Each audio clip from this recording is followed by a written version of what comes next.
Just gonna wait here, talk to myself until the chat appears, until I go live. As usual, I have my phone here with the actual chat because sometimes the one chat's better than the other. So here we go. Hi guys, how is it going? I'll just wait for some more folks to come in. Hello, Lego. Hello, Janet. Janet, Janet. That's probably how you say it, isn't it? It's because in Bulgaria there is a food supermarket called Janet, and that's how they pronounce it. That's why I said it like that. Lizzie Griffiths. Lego, making some memes. Oh yeah, I was just scrolling actually. I saw one. I'll have to remember to link your Instagram actually with my memes. Your memes, my memes, our memes. My whole life is a booger bubble. That's the first time I'm seeing your name, and I'm glad I've come across it because it's hilarious. Synthetic Teapot, Carla McShan, hello. Yoda to Toxic Eyes, Gracious Fat to Lift, hello. About to hit back and rear delt. Oh, I do like rear delt. I have to train it twice a week though because they're not the best. Ashley Francesca. Oh, I'm stumbling over my words here. Ashley, hi, how are you? Veronica, Natalie, hello. Leyland Gount. I don't have volume. Oh, so I thought I was being quiet. You guys can hear me all right? Oh yeah, the playback is okay too. Let's have a look at this chat here. I love training my back. Yeah, me too. It's a lot of fun to train back because you can go very heavy on it. And you don't get a big back by... Well, it could be genetics, but big backs are hard work. Lots of graft has gone into it. Hey, Kelly Wade, Lula Red Moon, Peggy Johnson, Yoda, you can hear me just fine. Thank you. So I'm sure people will keep trickling in. So the reason I'm going live, which I wasn't intending on doing, is because I was in the middle of editing Great Cassette. I was almost finished after 5 hours of non-stop editing. And basically, oh, hi, Tanya. Basically, my computer decided it didn't have any memory. So it just crashed. It didn't do a save. Like sometimes it crashes anyway. Like the program, it does happen. And normally it kind of like auto saves. It didn't happen. So I lost everything, just everything I've done. And the videos where I'm doing the eating like or training like, they are quite creative. Like I try to be creative with them, like find funny edits or add in memes, or when there's training segments like B-rolls, I try to make them flow nice. And like effort, like work actually goes into them. I know I'm not the best at editing, but believe it, I put a lot of effort into it. And the second it went, I was like, fuck it, I can't be bothered to try and fix it again because one, I don't really have the time because it's like 3:30 here now. And I've just finished doing my clients, which means I've got to have to edit for 5 hours and then another 3 hours to upload. I ain't about that. Plus the moment's gone, like it's like I can only imagine what it's like if you're painting something or drawing something, or it's being creative, right? And like the moment has to be right for it. And if it messes up, it's just like I could, but I know if I was to try and edit it now, I'll just ruin it. So it'll have to wait till next week. What editing software do you use? So I use like Filmora, which is a free one. I use the one with edits. I do pay for a membership, so I have different packages on it. I did try to use the Adobe one, and I hated it. I can't get on with it. I think it's one of those softwares where if you know how to use it, it's great, but I don't know how to use it, and it's not very user-friendly. So I have tried to use it, and if I don't get something from the beginning, I just can't be bothered. So I think I'll have to at some point I do want to take a course in Adobe editing as well as Photoshop, because obviously it is kind of important to what I'm trying to do, but then I have to learn Bulgarian too. There's a lot of things I have to do with my life, and there's not enough hours in the day. This happened for my thesis. Wanted to kill someone. Oh my God. How far did you get in Toxic Eyes? Don't tell me you wrote like 10,000 words or like 9,998, and then you're like, just trying to round it up. Poof. Oh God, I can only imagine. I actually threw my phone. I actually threw my phone because I was getting so angry. I was like, ah, but it's all right because this has got like one of those heavy duty cases. So that's not all right. I shouldn't throw my phone. I should be able to control my emotions a bit better. Basically, it's not all right. I should be throwing my phone, but I did. I've been using Adobe Premiere for nearly 20 years, so it's like I grew up with it. I like it, but Photoshop is madness. When I saw somebody, it was posted on Kiwi Farms actually, somebody did like an edit of Amberlynn and Becky, turning them into smaller humans, like in terms of like they just shaved off like loads of body fat and stuff like that. And it's really fascinating, like what you can actually do with Photoshop. So yeah, I should probably look into it, but yeah, I'm not very good with it.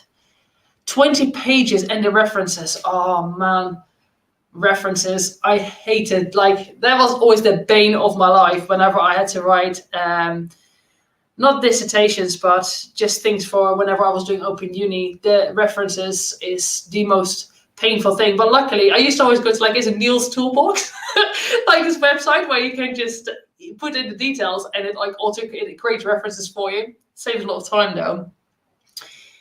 But with Adobe, you can work in a cloud and it always saves. If it crashes, nothing happens. Yeah, that's good. So here it does autosave, but what it is that the drive that I was working from, it didn't have any memory left. So the amount of files that I had for the 3 days of doing Greg the set, it was like 220 gigs, but the actual drive only had like 200 gigs of free space. So it was fine editing the whole time. Just at the last minute, it decided to crash. I was so annoyed. Currently trying to publish a pair, and the references are Nightman. P-A-E-R. I don't know what that is, but I'm sure it's short for something. Or maybe it's spelling, or I just don't know what the word means. That's true. Yeah, I spoke to my GP about not having enough room to eat the calories needed to regain my muscle. I'm now back on ridiculous build-up drinks. Yeah, sometimes you do get these weight gainers. So if you're struggling to gain weight, which is a problem that people do have, it's just make shakes with like double cream and oats and jam and I don't know, like peanut butter, just the most calorically dense food you can find, and just blitz it all together. This sucks so bad. Yeah, doing academic papers are the worst. I don't want to say the money. I don't know. Is university, is that academic? I guess it is, but I always think like it's peer reviewed. So basically what I figured we'd do is we're going to pick a winner, which the way I normally do it is I just go on a comment picker.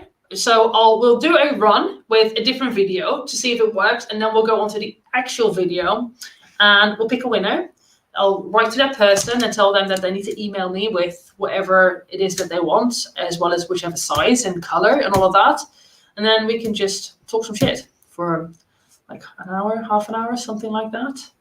So I've been binging all of your old content. It's a breath of fresh air, finding someone genuine and truthful. Thank you. I appreciate it. I haven't actually looked back at my old content. I have changed somewhat. I think I'm a lot more diplomatic and understanding, which is good. But yeah, I don't know. I wouldn't necessarily go back and look at my old content. I do not look forward to university.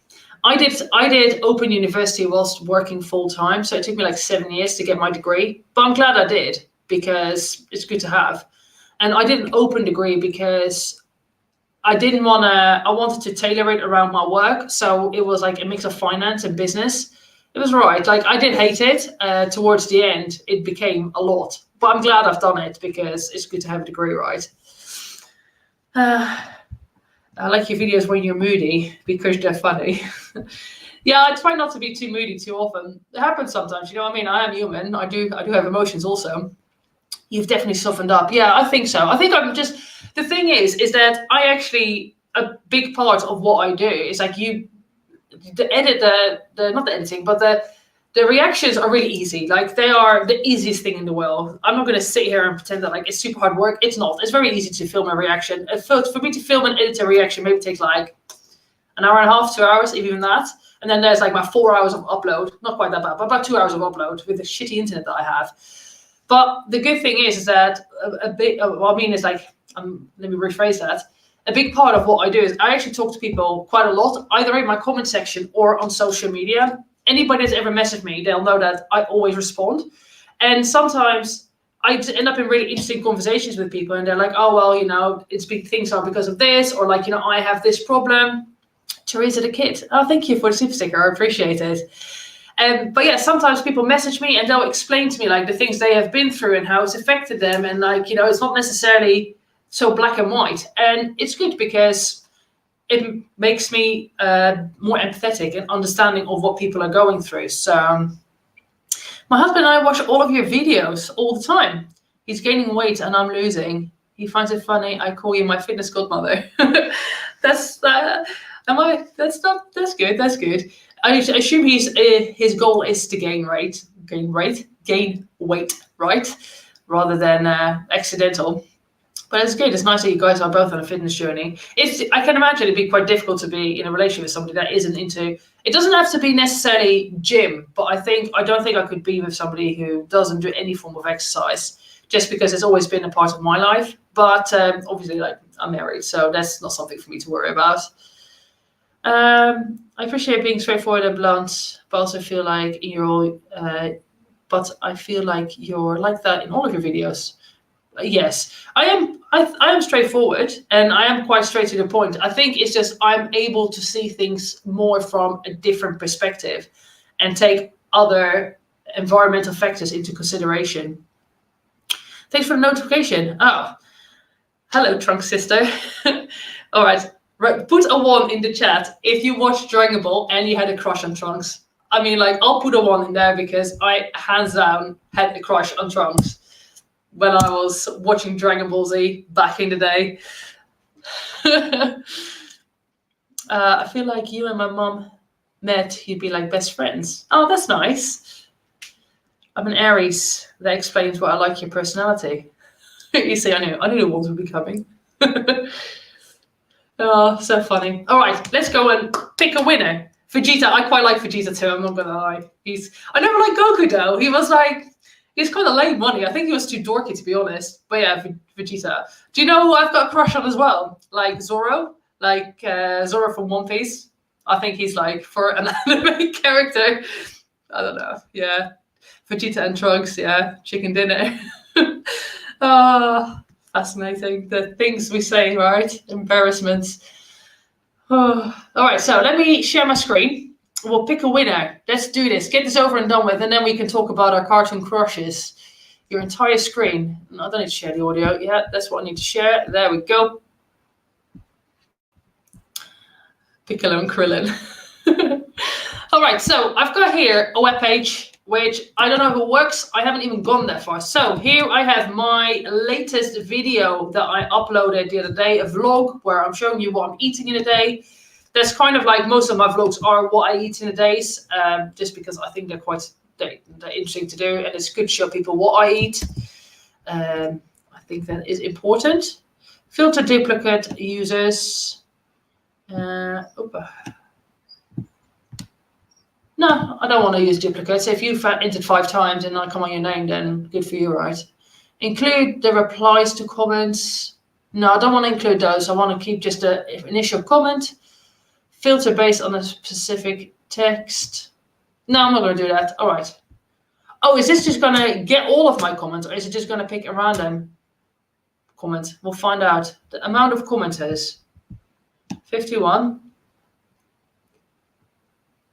All right, so it looks like this one, random comment picker. This one doesn't work. I forgot the one that Anne Boleyn used to use. I have used it before. Yahoo, why? YouTube random comment picker. Let's try that one. Sorry, guys. I was trying to be clever and get all set up, and then I end up fucking it up anyway. All right.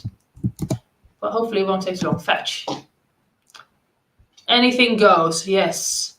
Allow duplicates. Include replies. No. All right. Continue.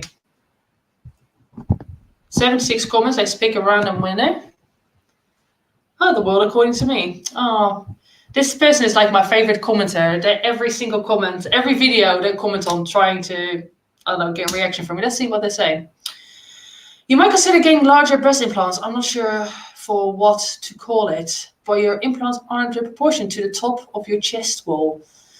Yeah, I do want to have bigger implants because the ones I have are not that big, but they look natural, which is kind of the point. But yeah, I don't want to have bigger implants because I'm more muscular, so you know, it makes sense to have bigger implants. All right, well, we found one that works. Let's go to the actual video and try this again. Did it paste? Oh, do I have to reload it?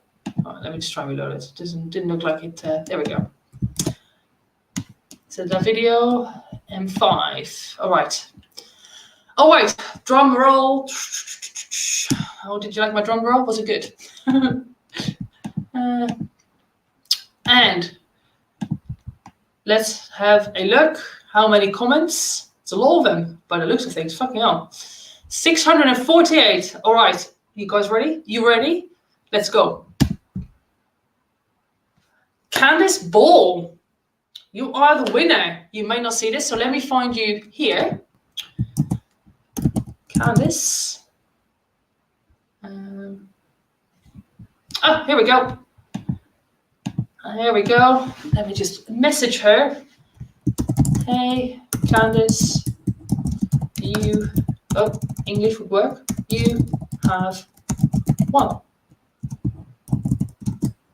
Email me on ilonarice@gmail with your details,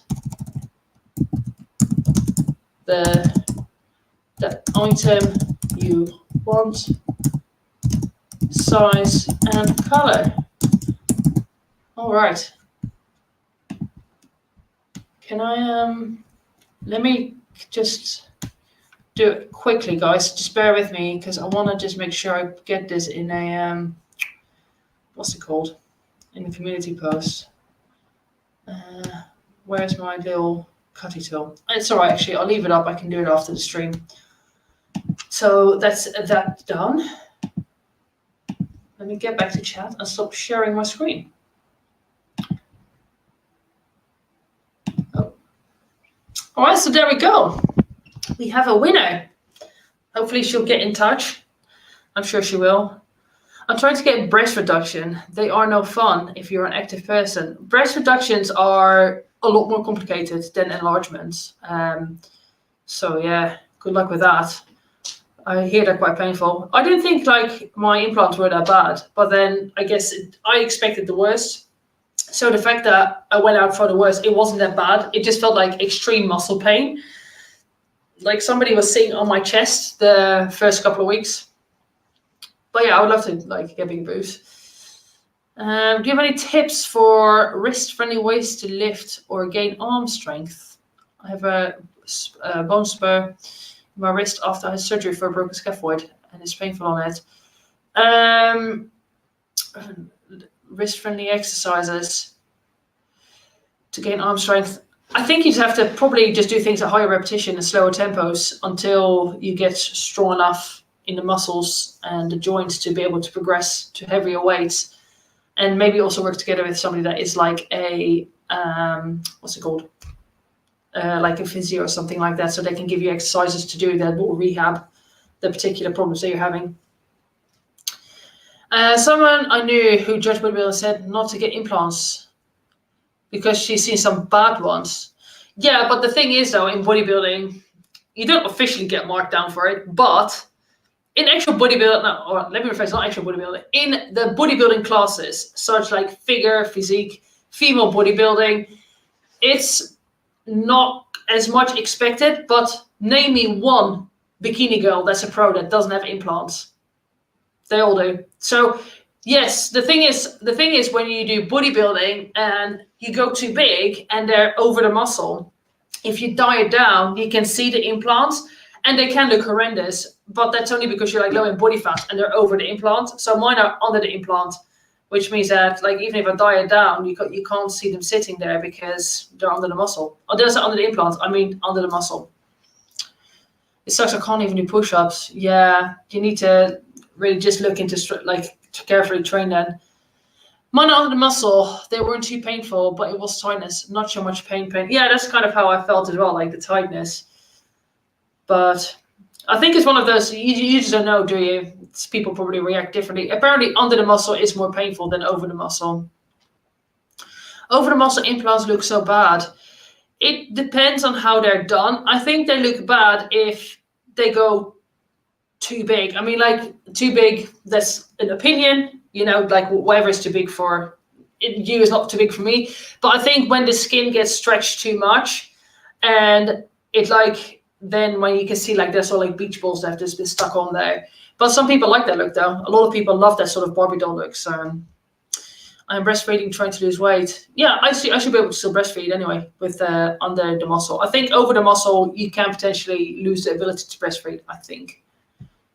I had a breast lift with implants after 60-kilo weight loss. Those bad boys are sagging. Best decision. Yeah, I bet.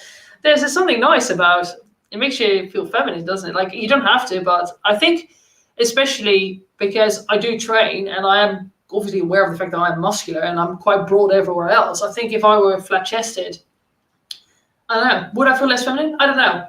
Maybe. I don't know. I've always wanted them though, because I always had like the little tea bags my whole life. So I think I've been like an A cup, maybe a B when I was at my heaviest.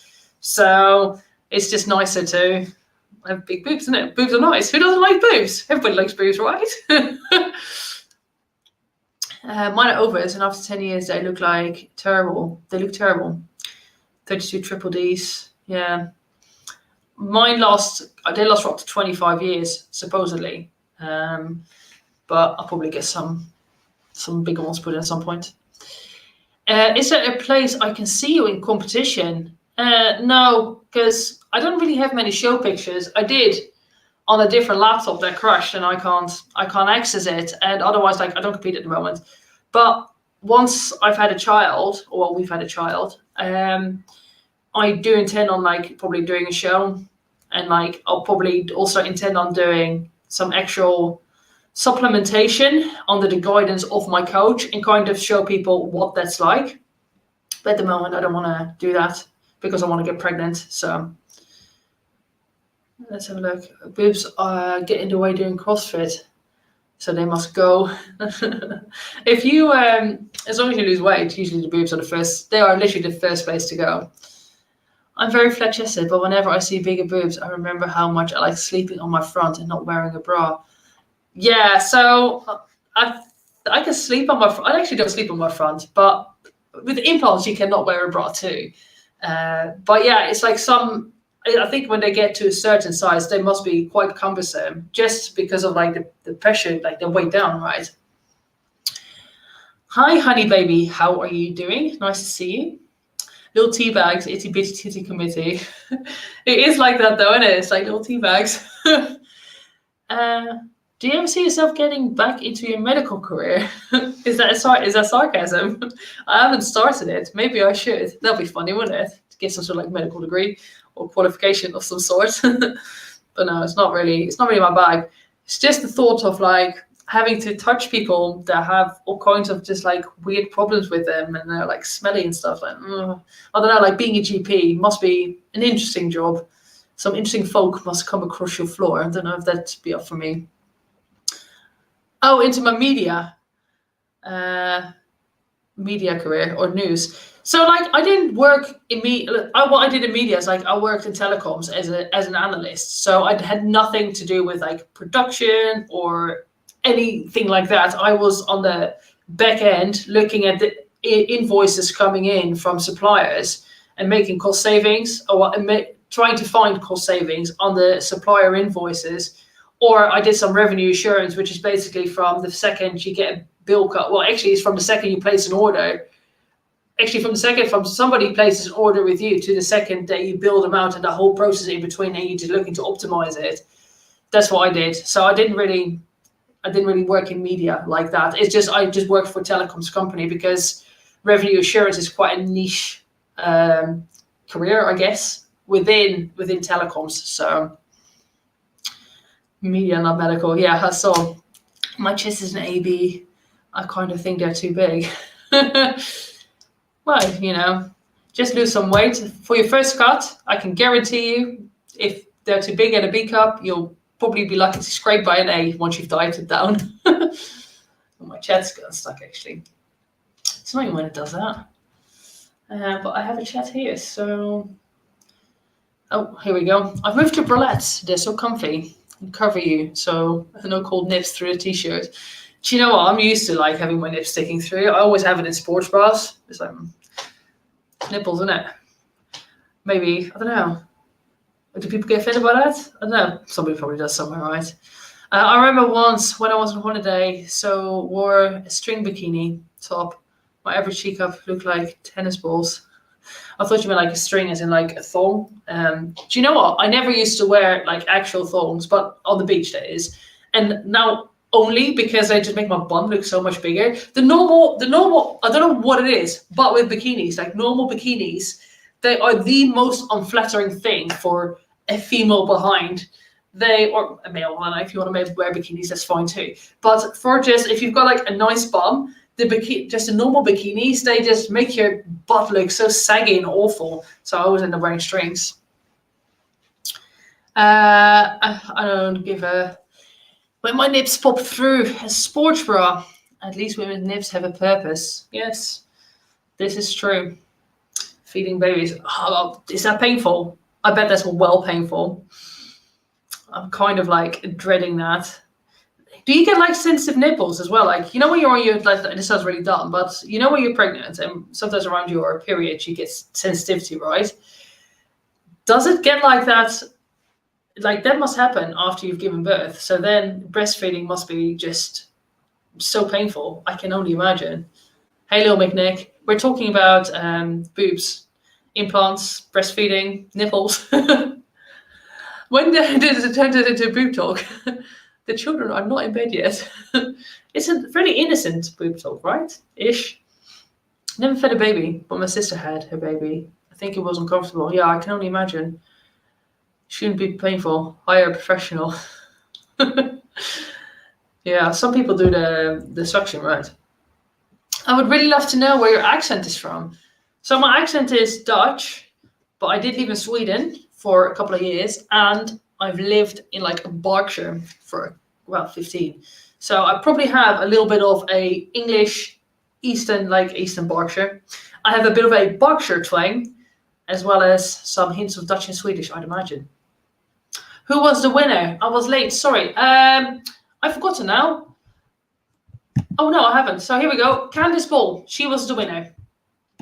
I'll make a community. I'll put a community.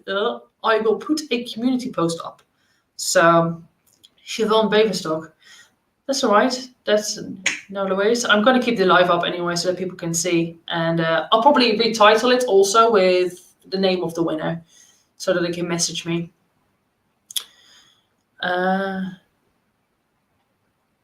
Yes, breastfeeding is painful, but it gets better until you get a clog. Oh my God, can that happen? Oh, I can only imagine. Oh my word. I'm afraid that when the baby grows, they will grow teeth and they will bite. I think you're still breastfeeding around that time, no? When they start like growing teeth. So much to think about. You are so beautiful, honestly, stunning woman. Why, thank you very much. I'm in your time zone. What is the winner gonna sin or win? They can win whatever. So basically, there is a website called Monster Factory. I wear a lot of their clothes because it's like hardcore gym apparel. I really like it. Like the design is really cool. And they can just go on the website, pick whatever item they want, whichever size, whichever color. I'll order it and I'll just ship it off. That's it. Just like a jumper, a t-shirt, whatever. It's up to them. You seem to have a fantastic outlook. Sit between here and Papa Swaley's podcast. Reminds me of me when I was diagnosed. Self-pity is ridiculous, at least for the rest of your life.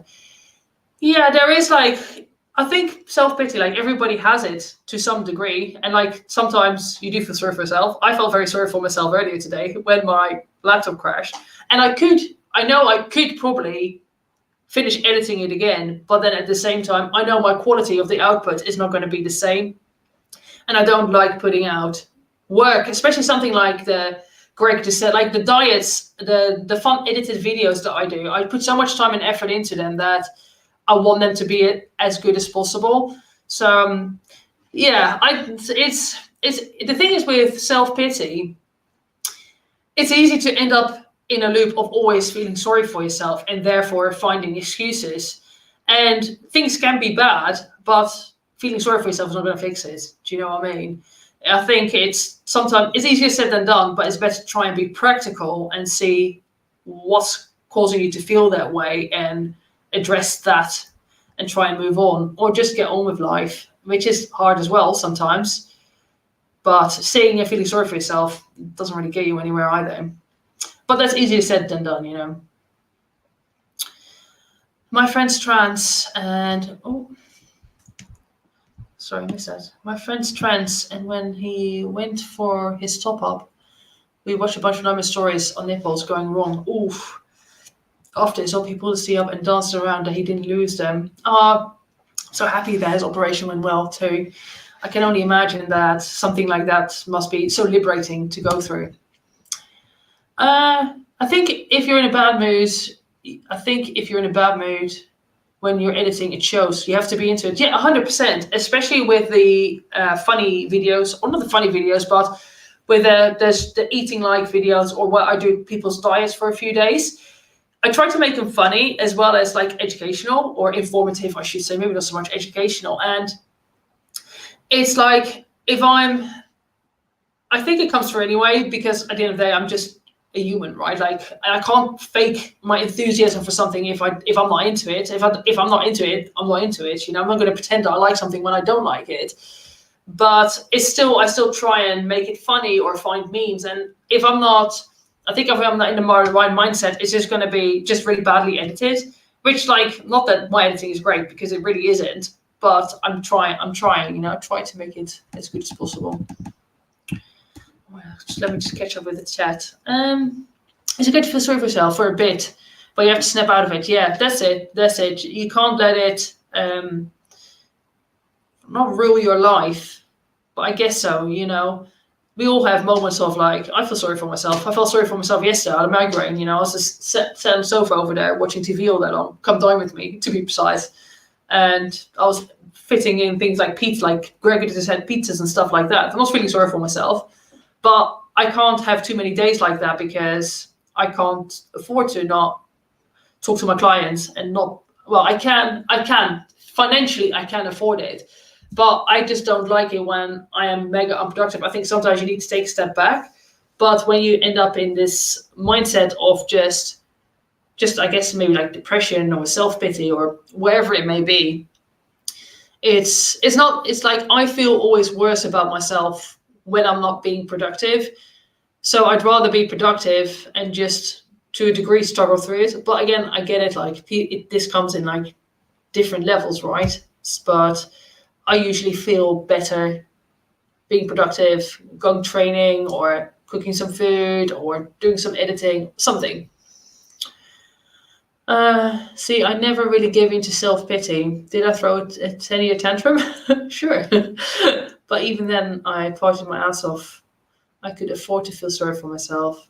I couldn't afford. Yeah, I think this is like a big thing. If if your work depends on it, if you being like, this is what I have. Obviously I don't have to work because Evo can support us both, but I don't like to be financially completely dependent on somebody. I will probably have to be pretty dependent on him once we have children or a child in the beginning. But this is why I do the online coaching, and I have YouTube because I can always do something. I can upload here and there, and even if I make like, I don't know, like $200-300 a month, it doesn't matter. At least I'm making something that I can it's still hours, but do you know what I mean? It's just nice to have like something there.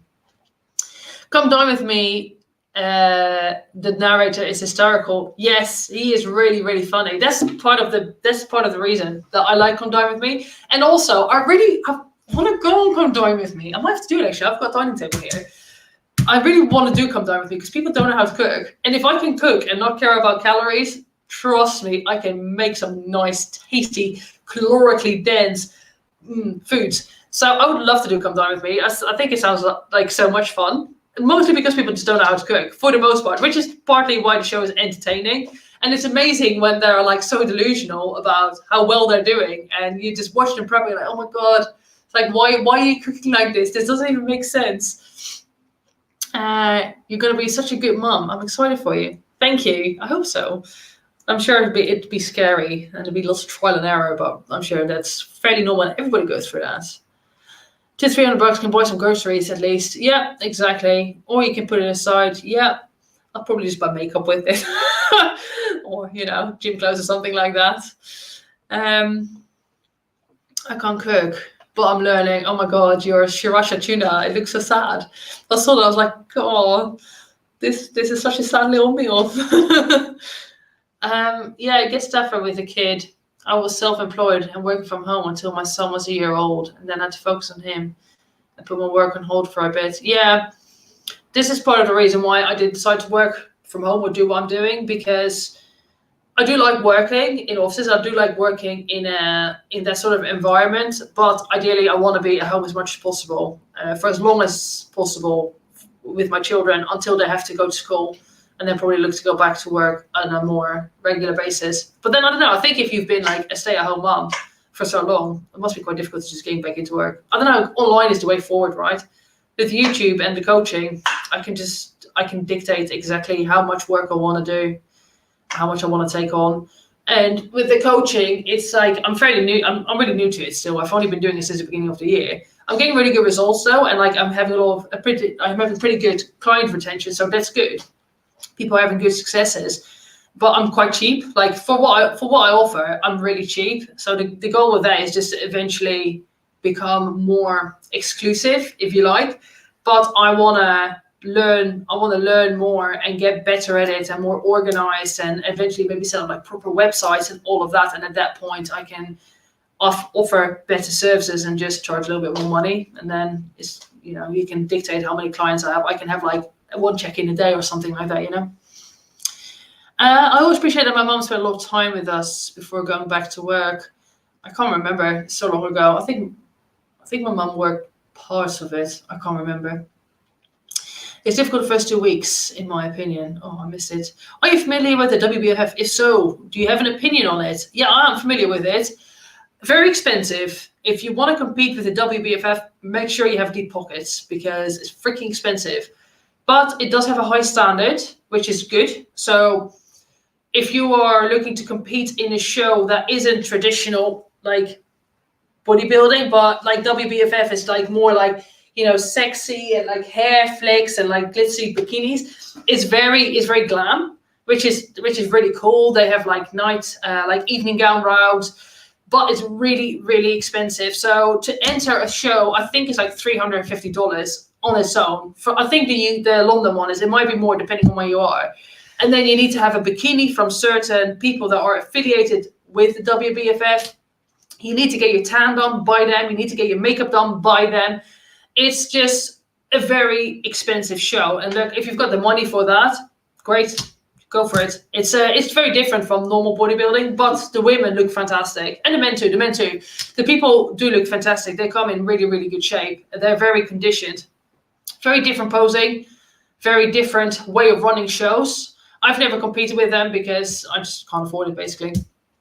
And I wouldn't spend like that. Like, competing is so expensive as it is. Like, I can't afford to spend like $1,000 on a bikini. That's ridiculous.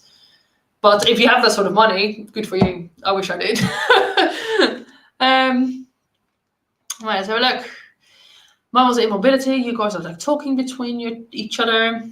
Some people like Imogen, Foodie, Charlie, etc. And all. I think none of you have a clue what immobility really is.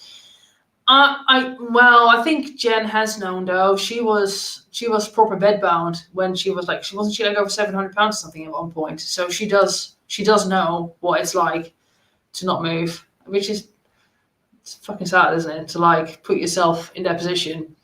And I always find it the relationships with people in their lives. I find it really fascinating because I don't know, I will be that person that would just not feed them. I'll be like, you're eating a salad, and if you're not eating a salad, you're going to go hungry. You can't be hungry, and get people down to a certain weight. At the end of the day, like, what if they get moody, and what? They're going to scream, okay, just close the door and walk downstairs, put some headphones on. What are they going to do if they're bedbound, right? Like, I couldn't help assist somebody in their slow suicide like that. I don't get it. I get loving somebody, but at the same time, like, to me, that's not love. But then I don't know. Like, I don't have a child, so I don't know. I don't know what it's like. Difficult situations. Yeah, Jen pissed me off shooting in a wheelchair. I have family members that can't walk and would do anything to walk. Yeah, it is crazy that she chooses to be in a wheelchair, and should something happen and she'd actually be wheelchair bound one day, then I'm sure she regrets it. Jen likes it. She's on disability and it's government housing. She doesn't want to work. Yeah, some people are benefit, but I think it's just like, I think if maybe your family has a history of being in the benefit system, or a lot of people around you do it, then you just don't know any better. Like where's the incentive for you to change? If everybody you know, or lots of people you know, and all you've known is that just existing you get money, then where's the incentive to do anything better? And often as well, like I've known this here in the UK, there's like girls that are single mothers and they're on benefits and they're like, I would like to work, but if I were to work, I would get less money per month by working than I would be on benefits, because the second you start working and you earn over a certain amount, a lot of your benefits fall away. So it's like you're either on a minimum wage or you're getting decent benefits and getting like your housing and everything paid for. It's like, well, what are you going to do? Like, I can't blame them for not wanting to work. If there's no financial incentive to work, why would you, right? I saw Joe come in. Hi. Oh, we've got Kate Winslet in the house. What? So having your diet model crawl up the stairs to hand you your bologna sandwich is wrong. Yes, Kate, it is very wrong.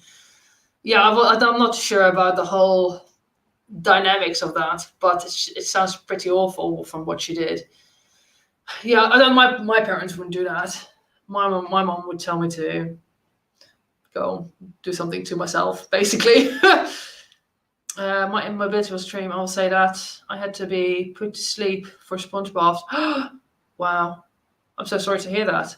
I can't even imagine that you're in such pain that you have to sleep for that. We have to pay for their decisions here in the US. We basically pay.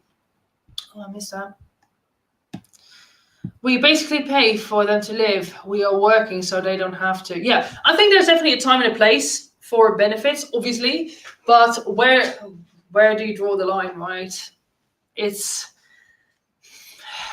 like, I get it, but then there should, like, what do you need to do then? Does the government need to put more money into like educating people and getting them out of benefits?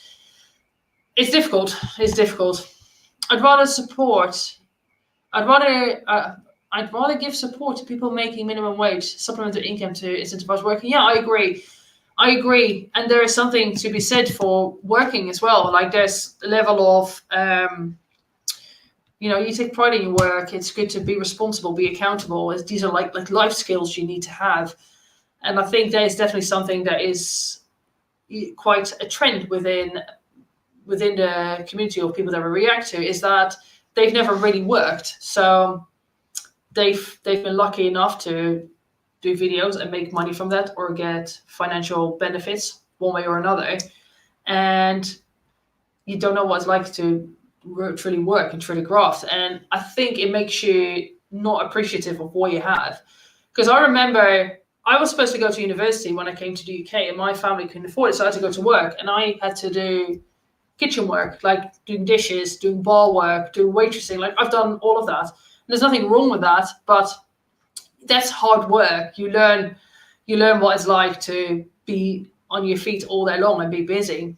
And the first time I had an office job, I was so grateful that I could just sit there and just do this all day long and get paid for it. So sometimes it is good to do jobs that are very labor intensive so you can appreciate other things. But some people do like doing physical labor work though, so, which is great too. At least you're like on your feet all day long when you're busy, and like time goes really quick. Working for a minimum wage sucks. I made the mistake of working 50-hour weeks, 16-hour shifts for $8 an hour, and getting some racial slurs spit my way. Jesus, yeah, I can only imagine that that's not worth it. The thing is, like, the key is with any employer or with any job is it's always good to do more and do better than what is expected of you, but don't do your job and much more. So, for example, I've worked with people that would literally do their job plus like 2 other people's jobs, and they would never progress. And the reason they don't progress is because why would you pay somebody to do more when they are doing the job of 3 people? You have to be a top performer, be very proud in the work you do, and excel at the work you do, but basically just do your job description, and don't set a standard of working. If your contract is to work 40 hours a week, don't start working 50 hours a week, because guess what?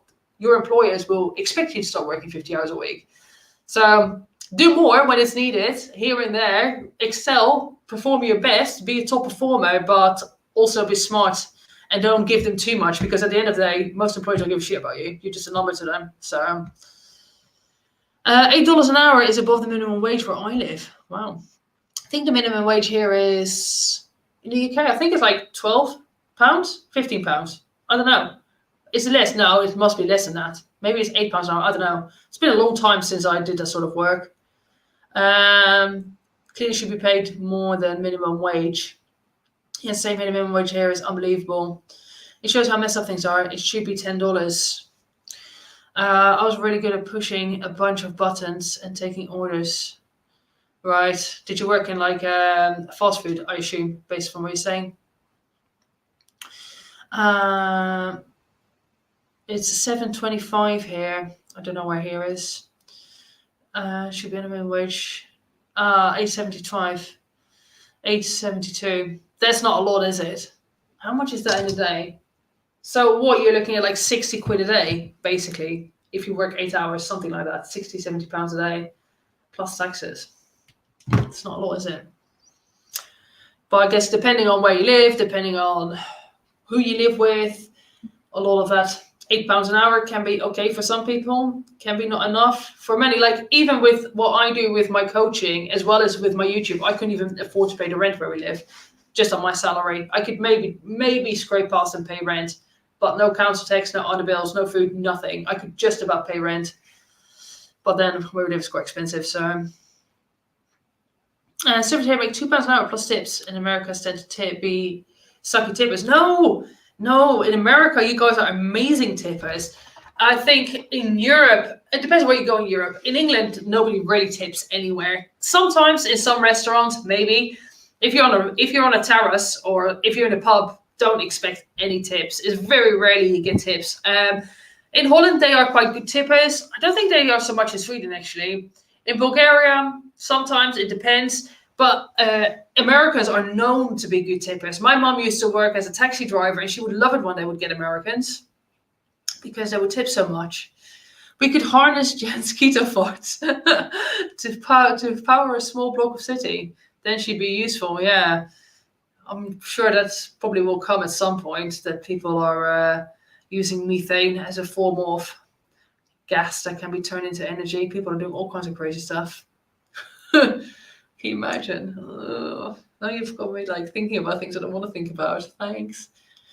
I have the best job. I paint, make cartoons, and teach children how to draw. I am my own boss. I am a free spirit. That sounds like a really nice job. I'm glad you enjoy your job. It's very important to enjoy what you're doing. England are not a really tipping population. Nah. We do when we are abroad, but not here. Yeah, and then I think it also depends. In Holland, usually anywhere you go, if you go and sit on a terrace and you have like a coffee, but it's different though, because in Holland, if you sit on a terrace, somebody will come out and give you your drink. Whereas in England, you often have to go to the bar. So it's different cultures. It's like, let's be real. If I have to walk up to the bar to get my drinks, like, why would I tip the person for doing their job? It's very different if people come out and like they serve you, and there is like, obviously somebody behind the bar still serves you. But when you're aside and service comes and they like make sure that your drinks are topped up and stuff like that, I am quite a tipper though. Like, I always tip my hairdressers and stuff like that. I don't know if that's a weird thing to do in the UK, but I always tip my nail ladies, my hairdressers. If somebody does a good job, I always give them a tip, because it was like an extra fiver at the end of the day where you're spending, I don't know, like 40 quid or whatever. I wish I'd spent 40 quid on that, but you get my point. In Japan, it's rude to tip, is it? Surprised by that. It's the same in China, isn't it? Like rude to eat all the food on your plate. Like they think that you need more because you didn't leave any, so that means like you're not full up yet. I'd love to go to Japan.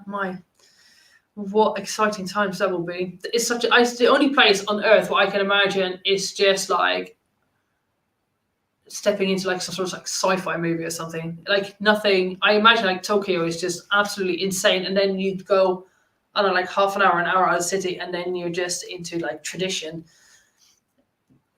Pardon me, I'm absolutely fascinated by it. I currently work in I got lost. In Chile's advice to tip 10% of the bill. If you don't tip or have the money, it can be seen as rude, but it's a very case by case thing. Yeah, I think it depends. I think if you get good service, I normally tip in restaurants, stuff like that. If not, the thing is in the UK though, what they do, they always put on like a service charge, which is a bit cheeky because they just assume you want to tip. So it's like usually on the bill there's like an extra 10% added to it. And if you're not aware of it, you just like end up tipping additionally to it. But at the same time, if the service hasn't been good, pardon me, why should I tip you? But you can not pay the service charge. You don't have to pay it. But it just makes it a bit awkward when you're like, yeah, I don't want to pay it. But then at that point, you've probably complained anyway. So people probably expect you to not want to pay. I'd be considered very rude in China then. Yeah, big portions of food. Yeah, it's really rude in Japan because it's seen as like pity money or something. Yeah, that kind of makes sense, I suppose. Different cultures, eh? It's a good thing that people know. I suppose if you go to different countries, you should probably read up on their customs so you don't potentially accidentally end up offending people. We were told that it was not polite to tip in Europe when we moved to Germany a few years ago. As Americans, we felt weird not tipping. So we would ask if needed. You can, yeah, Europe, you can definitely tip. It's more common, I think, where there's like table service. But yeah, I usually tip. It's maybe not as big as like in America. I think it's up to like 20%, isn't it? There you guys, that's normal, like up to 20%. I think it's like 10ish in Europe. So I keep coming in and out. My phone is ruined. That's fine, don't worry. The live stream will stay up. I'm like Mr. Pink. I don't believe in tipping. Is that from Reservoir Dogs, I assume, Mr. Pink? Or are you talking about a different Mr. Pink? I love family style. We order a lot of our food family style. I don't know what that means. I don't know what you mean by that. In Japan, it's also a compliment to slurp your soup. I think you get more flavor out of it when you slurp, from what I understand. It's 20. Lol, yes. 20, 25%. Me and my family do give tips. Usually whatever changes we have, but it's something. Yeah, I think from what I understand, I mean, I don't know if that's true or not. This is like just something I've seen sometimes like on TV. So people in America can get quite funny about you not tipping because obviously the salaries are heavily dependent on tipping. But then I suppose if you don't have the money there or you haven't got the cash or you don't think the service is worthwhile, it's like, okay, well, you know. But I suppose like you don't see these people again, so what difference does it make? Designer clothes would be bought and never worn. Then give it to the cleaners and porters, TV shoes, you name it. It was gifted. Oh, I think this was probably in response to somebody else. It's just a physical reality that you have to slurp up noodle soups. Yeah, absolutely, noodle soups. They're quite messy to eat too. A big plate of food in the middle of the table and you get your own family plate. Oh, that's nice. I like that. That's such a nice way of eating. I give tips to my Uber drivers because if a ride was like $10, they'd only get $5. Yeah, I usually tip taxi drivers too, or the Uber, and it's easy because you can just do it on the app. By me. Oh. Another story was how an entire family from Japan flew all the way to shop at a camera shop in my city because their daughter said they were trustworthy. Yeah, I'm sure like they take word of mouth quite serious over there. But that's insane though to travel to like to fly in from a different country just to buy something somewhere. I'm a server in New York and I would never not tip even if I had a bad service and then maybe leave a bad review or talk to the manager. It's extremely rude not to tip nowadays. Really? That's really interesting. Huh. I'm surprised. Because like I guess the expectation is to set that you tip. But that doesn't, like, to me, as somebody that's like a foreigner and obviously not an American, that seems weird that you would, I guess. What if you don't want to tip because the waitress did a bad service? Look, I get if you would tip the waitress despite the food being bad, for example, because like it's not her fault or his fault. They just delivered a service. But if the waitress is like a moody bitch, then it's like, well, hello, like why should I tip you? Because you're being miserable. That's just like my thought process on it. I can see from the perspective if like the service was great, but the food was horrible, for example. But if the person serving you is miserable, it's like, well, you know, I don't see why I should financially reward you for being miserable. But then, yeah, no, I don't know. But that's just from myself as like somebody that isn't that familiar with like tipping culture that only does it sometimes. I still tip if I have a bad service, 50% for better. Interesting. Wow. If I can get a server, it's not the best because sometimes working in food sucks. Yeah, true. Somebody could just be having a bad day, but then that's a them problem, right? That's not a you problem. If you're having a bad day, if I'm having a bad day, like I can't be miserable with my clients. You know, that's like, it's not their fault that I'm having a bad day or I'm going through something. So I can get it. I understand why people might be a certain way, but at the same time, it's nobody's fault, you know? It seems like some people have come to expect tips no matter what, which I don't agree with. And I used to be a waitress. Yeah, interesting. Yeah. I always make a point to ask if the managers and owners take their tips. So I say, oh, here's some money I owe you from the other day. Yeah, that's another thing. I think if you want to tip, you have to make sure it does go to the person you're trying to tip and that it doesn't, because they do that in the UK sometimes. I've had that where you're, as a waitress, like the tip goes into like a joint like bucket, which then gets divided up. I guess which kind of makes sense because if the food's really nice and the service is really good, then you want to tip both the chef as well as the waitress. But then I'm guessing the chef probably gets paid a lot more, but maybe not. I don't know. Oh, there's so many facets to this problem. I always tip because I remember, right, some servers only make $2 to $3 an hour. That's horrible. Yeah, that's like, I don't even think you're allowed to work for that kind of money in the UK. I think that the least they would get is a minimum wage, which is $8.72, I believe, from what was pointed out earlier. I would agree. I agree. I would tip unless the waiter was absolutely horrific. Servers only get $5.75 an hour. My daughter has to tip share. I don't know what I think about that, tip sharing. Like, I guess, like, if you're having to share it with, like, the kitchen staff, I can maybe kind of get it. But for me to tip share with, like, my colleagues, my other waitresses, like, well, if I'm good at getting tips because I'm just a good waitress and people like me and I'm able to build a rapport and I'm just delivering good service, and why should I share my tip with somebody that isn't doing that? But I get it from the perspective of like maybe the bar work, like people behind the bar, like they work really hard, they work really fast, they maybe are really efficient, and like they might not get tips. So I don't know. I remember being in London and having the worst service ever because I'm Canadian. My boyfriend says we had to tip anyway. On top of the service charge. No, don't tip on top of the service charge. You only do that if the food's amazing. That's like, I would never tip on top of a service charge. It's illegal for managers to manage the tips. Yes. Oh. This is moving quite. This is clearly a very interesting conversation. I'm getting a lot of comments. The chat's moving fast. So illegal for managers to manage the tips. Yes. So everywhere I tip is shared with mate. So everywhere I tipped, shared, the waitresses managed the pool. Right. I see. It's not worth tip sharing. Pooling tips is bullshit. I'm pretty sure. Sharing is table. Yeah, I'm pretty sure the sharing is table clear and dishwashers, etc. Yeah, tip sharing is bad. My boyfriend got massive tips and would have to share with others who got almost none because they weren't as good. Yeah, I don't think that's fair. If you have to share it, I could understand sharing it with like the people that aren't necessarily customer facing. If everything you're getting is good, like you can have like a really nice cocktail. The barman made a really nice cocktail, like.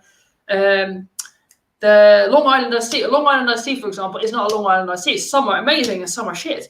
So if somebody makes you a nice drink and there's a good service and there's nice food, then I get it. But just amongst the waitresses, I don't know, or the waiters, the serving staff, I should say, just among the serving staff, I don't know what I think about that. I don't think that's fair. Tip sharing.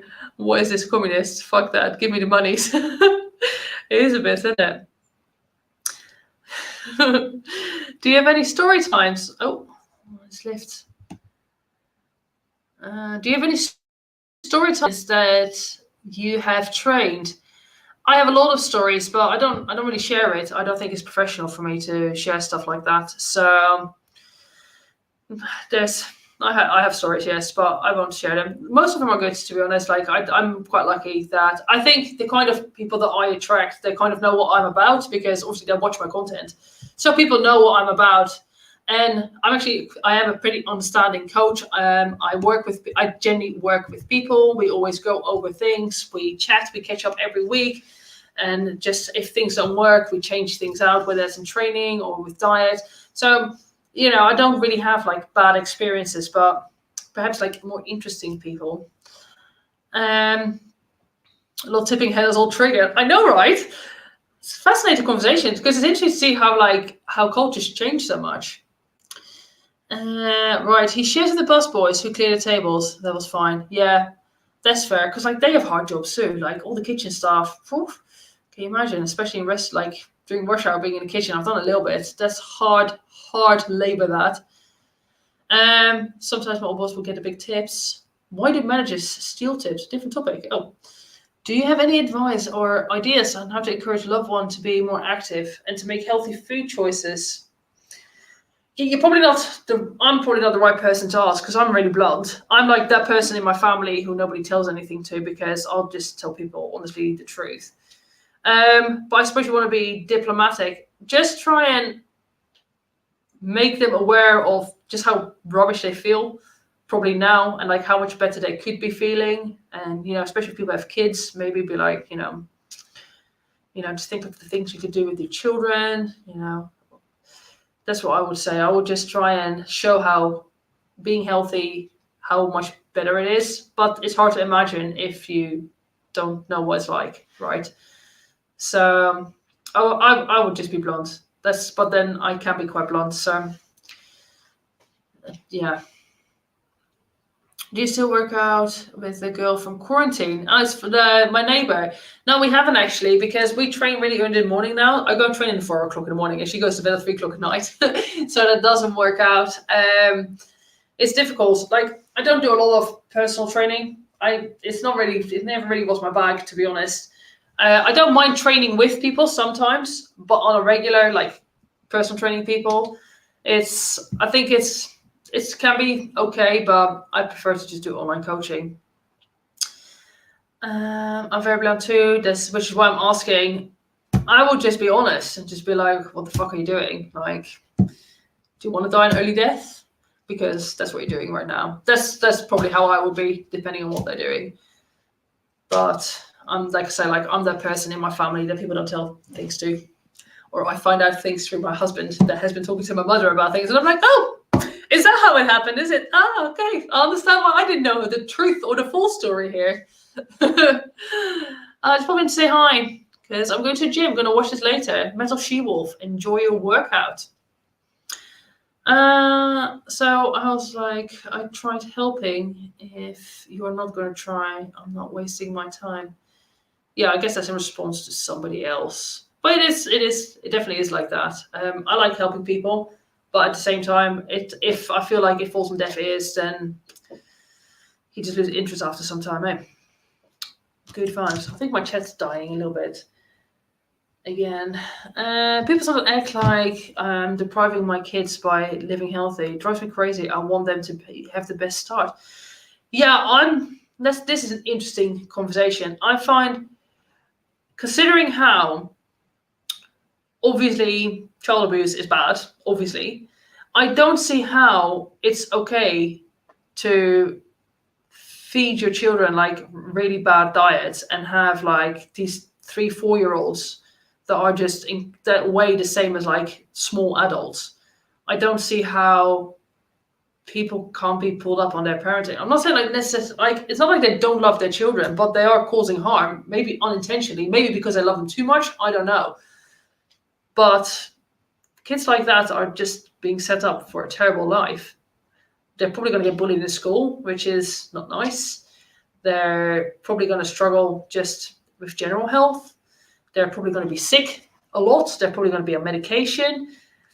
I don't get how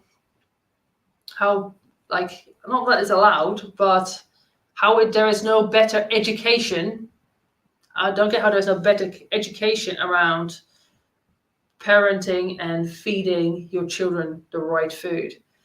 I think it's really fascinating, and I think it's really sad when you see like young children that are incredibly obese, because they're probably going to die at a young age, right? It's like, and why? Because like, it's not even the parents. Like, I can understand if you don't know how to cook, but still I can't. Like, I think a lot of it is just convenience and not wanting to deal with like the kids shouting. But then I'm not a parent, so I don't know. But I know when I was a kid, if I didn't want to eat something, then I'd just go hungry, you know? And if I was hungry enough, I would eat. Or at least my mum would get me to eat something off the plate. And if I was just being, obviously some things I really didn't like, but it wasn't like, oh, I don't want to have my normal dinner, but I do have hunger for like chicken nuggets. And then I would get chicken nuggets instead. I don't get that. I'd bully my kid until he dropped the Cheetos, not gonna lie. Yeah, I don't know about bullying your children or being cruel to your children is not always the best. That sort of stuff can leave pretty detrimental ripples till later in life. My husband is a candy addict. I made him switch to fruits. I was blunt about it, saying like, you're gonna die early and leave me alone. And like, do you not like your legs? Do you not like your legs? I don't get that. Oh, well, diabetes. I get it. I'm with you. I was asleep when this came on, and you showed up in my dream. Oh, right. Was it a good dream? Was it a nightmare? Could be anything. Children are getting non-alcoholic fatty liver. Oh, hold on. I lost that comment. That was interesting. Children are getting non-alcoholic fatty liver due to being so obese. That's horrible, isn't it? Like, I just find it so sad whenever I see obese children walking around. It's just like, I don't see how you would want that for your child. Like, the suffering they're going to go through. I think a lot of the time it's just laziness, not taking the time to meal prep so they can have home cooked food. Yeah, I think there is definitely an element of that. Because even like, I get like sometimes you're busy and it's just convenient to have something from the microwave or having a takeout, but you do get addicted to eating like that. Once you get used to eating fast foods, then maybe like fresh cooked food, it doesn't taste the same. But I think if you're always used to eating fresh cooked food, then fast food doesn't taste great. I would like make most things, like even when you get like the baby purees. I was looking at them in the shop, and they're just so high in sugar. It's like, how hard is it to just like stick a couple of pots on with vegetables and fruits, boil that shit and mash it? Like, that's no work. You just have to like maybe peel it, maybe not even have to peel it. I don't know. Maybe for baby suggestion you do. I don't know. I don't really know how that works, so don't quote me on that. Remember, I'm not a doctor or dietitian or nutritionist, but yeah, it's like a lot of baby food. I just make that stuff in bulk and just freeze it down. I don't know. But then I'm not a mother, so I don't know how tiring it is. But I think making sure your children get proper nutrition is really important. You want your children to be healthy, right? Or as healthy as possible. And just by feeding them stuff that's going to make them sick, I really struggle understanding it. My mother did that for me. Banana baby food is good. I make a point of growing my own vegetables. It sucks as I'm now all out of fresh food. Yeah, they grow a lot of fresh vegetables in Bulgaria. It's so hard in the UK. Not many people have land, or not enough land. If I have kids, I can see myself blending a bunch of veggies together in a bottle, being, here, child, drink up. Yeah, like, it's not that hard boiling veggies and blending it, right? So many kids are getting diagnosed with diabetes and other issues. It's so sad. I agree. Have you ever coached anyone with PCOS? I keep looking for help, but most people don't understand the real challenges. I have helped people out. Usually it's just, trying to remember now. So I have helped ladies with PCOS. It tends to be less processed food, a little bit less carb. I rarely do keto, but it is lower carbs. And you just have to be a bit stricter with the diet because weight loss is harder. But usually when you lose weight and you get into having healthier eating habits, and you're training a lot of like core work and stuff like that, then like the symptoms are not as bad. My mom had triplets, and she still managed to home cook. Yeah, I always get even when I see crap in the baby aisle in drugstores. I find it really crazy when I see like babies, like young ones that barely have teeth. If I see them drinking like Cokes and stuff like that, or having McDonald's, it's like, why are you feeding this poison to your child? It makes no sense to me. I did baby led weaning with my 4. Wait until 10 to 11 months. Just give them what you're cooking. Yeah. And he's saying, yeah, just mix it up. Maybe like not spicy foods and stuff like that, but if it's plain food, just mix it all together. I have to admit, I had to use baby food. I had no help, and I was sleeping 2 hours a night. I was lucky. Yeah, that makes sense. That makes sense. If I were getting a home cooked meal the first year, yeah, I understand in some circumstances. If it's like that, if you're working and like you get a little sleep and you have a lot of kids. My baby were drinking protein shakes. I don't know. I actually don't know if whey protein is bad for kids. I can't imagine that. It's in moderation. It's probably fine. It's protein, isn't it?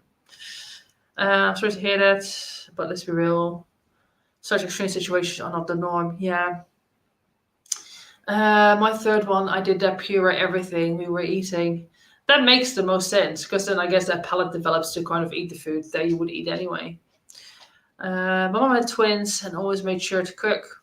We weren't allowed to eat fast food takeout until we were like 15. Yeah, I was the same. Like, I remember being a kid, going to McDonald's was like I don't know, like a couple of times a year. Usually around my birthday, we went to McDonald's and you could go behind and like make your own burgers for like the kids' parties. Did I ever do that? That's what I did. And we had, if we got some, like we never got, we rarely had pizza. It wasn't really a thing a couple of times a year.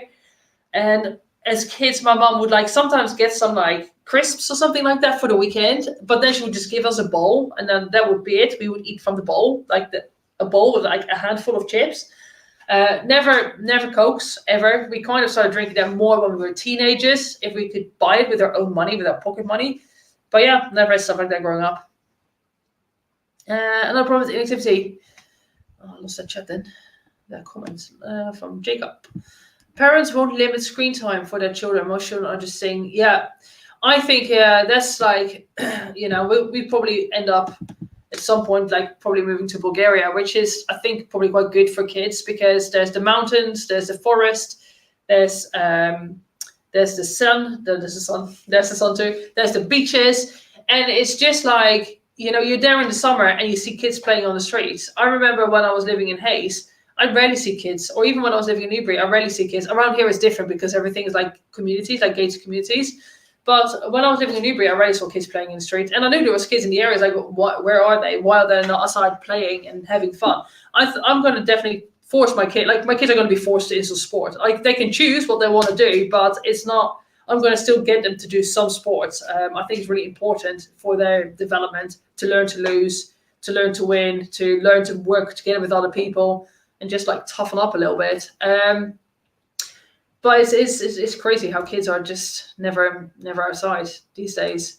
I guess when they get to like teenage years, it is a bit different. But young children, well, I guess you don't want them to be outside alone when they're too young either. But I don't know. Like, I was outside playing.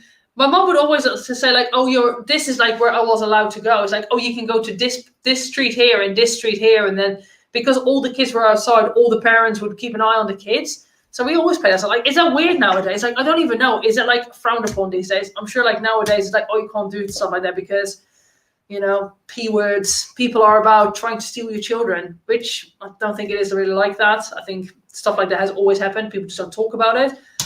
But is that a weird thing to let your kids go out and play these days, or to let your kids walk to school on their own? I did it always. Always we walked to school on our own. When I was younger outside, I was playing all the time. Now I don't see any kids. Yeah. Do you do any video?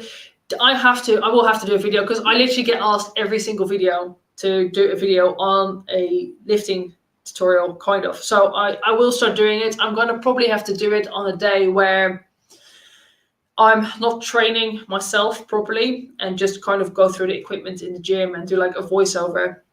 I will.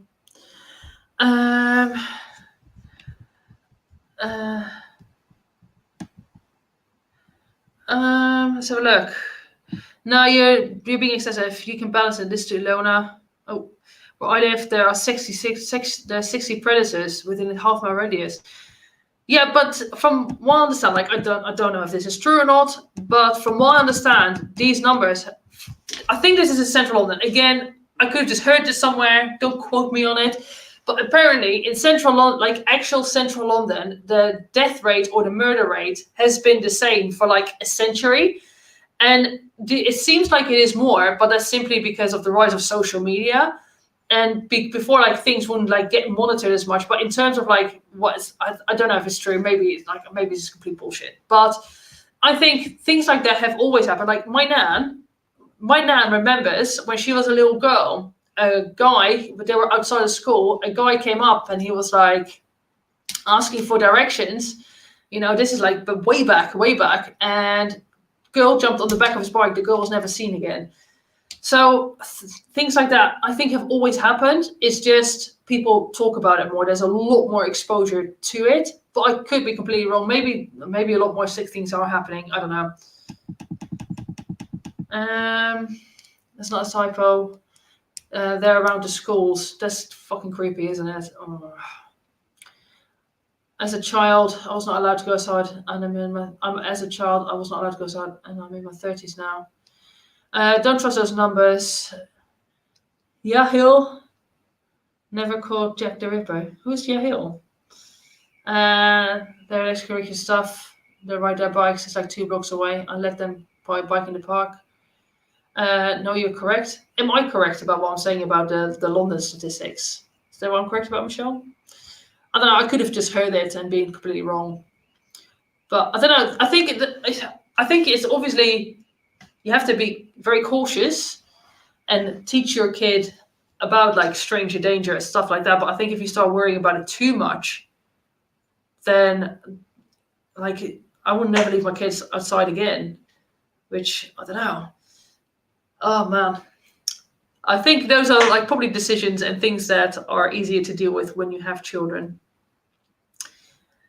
The theory is Jack the Ripper was H.H. Holmes. Maybe. I'm not super caught up on Jack the Ripper. Some people were saying like he potentially was like a member of the royal family, right? And that's why a lot of it was hushed. My dad gave me his sister knives until I stab and crawl out of headlocks. He was a wrestling coach. To be honest, like I kind of had similar upbringing from my dad, which is I don't know if it's good, if it's bad, I don't know. But I'd rather have my kids know how to defend themselves if need be than not. But yeah, my dad was always like, if a group of people comes to you, always make sure you fight the one with the biggest mouth because they're like the leader and stuff like that. It's like, oh, cheers, Dad. Thanks for the tips. I'm finally able to see you live. You're an inspiration to me. Why, thank you very much, Argon Rose. I appreciate it. Thanks. Thanks to you. I've been doing a lot of weightlifting and stuff for the last 2 months. And even my friends said I look stronger. It's good, isn't it? Soon people will start saying that you look like a man. That's when you know you finally hit that point in weight training. It's always like a good day. For women that train when they get called a man, it's like, okay, finally my gains, they're worthy of insults. It's true, with the media exposure of crime is so much higher than in the past. So the likelihood of crime has decreased due to the increase of awareness and improvements within the legal system. Yeah, that makes sense. CCTV and all of that. My mom has a black belt in karate and served in the army, so I know how to defend myself. Yeah, it's important to defend yourself. I think all women should do some martial arts, know how to throw a punch, and it's not even to like fight men, because the reality is like you're probably going to be losing a fight, but it's just a element of surprise to get away, to run away if somebody attacks you. My oldest daughter wants to be a cop, so she's very interested in weapons. She carries a pepper spray in her bag. All of this stuff is like banned in the UK. And in fact, like the rules are so like, they're so crazy over it. In fact, I said this, so Kate Winslet did a video and I made a comment about one of my ex's dad. And he was saying how in the UK, basically, if somebody breaks into your home and you harm them, you can potentially go to jail. Like if you do a lot of body harm to them, you could potentially go to jail because you should just call the police and wait for the police to come. But if you're a woman and you say that they try to assault you sexually, then it's free game. You can do whatever to defend yourself. How messed up is that? So somebody comes into your house and you can't even defend yourself. But if you basically say like, oh, I thought they were gonna assault me, then you're fine to do so. Makes no sense. I think women should do grappling, wrestling, or BJJ to learn how to escape and run. Yep, I absolutely agree. Absolutely agree. To look like a man, goals, exactly. Also, women should be in jail for martial arts, self-defense, boxing, and stuff. Apparently, won't do much. Yeah, it probably won't, but I think there will always be like an element of surprise. So I think if you just know how to throw a punch, I think a lot of men probably don't even expect you to just like throw a punch.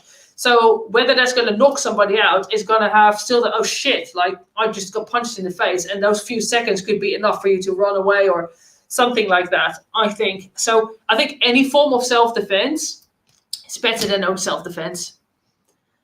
That's terrible. The UK needs reform. Yeah. The Florida has laws that ensures self-defense isn't prosecuted as it shouldn't be. It shouldn't be prosecuted. Go for the family jewels. That'll knock a man down. Yeah, it definitely will. The throat's always a good one as well. Punch somebody in the throat. Pepper gel. No. Wind blowback. Conceal and carry. All makes me feel safer. Knowing how to respond is knowing how to use responsibly is key. Safety is key. Yeah, we're not allowed to do any of that in the UK. So.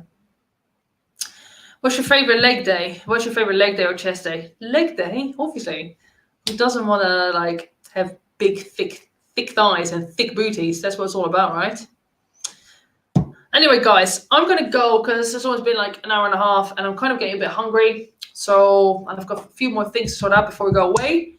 But thank you all for joining. I will name the winner in the title of this video. If you are seeing this, email me. I will have nothing else uploading for the rest of the week, probably until next week, when I will try and on Monday I will try again do the Greg to set. That will go up on Monday.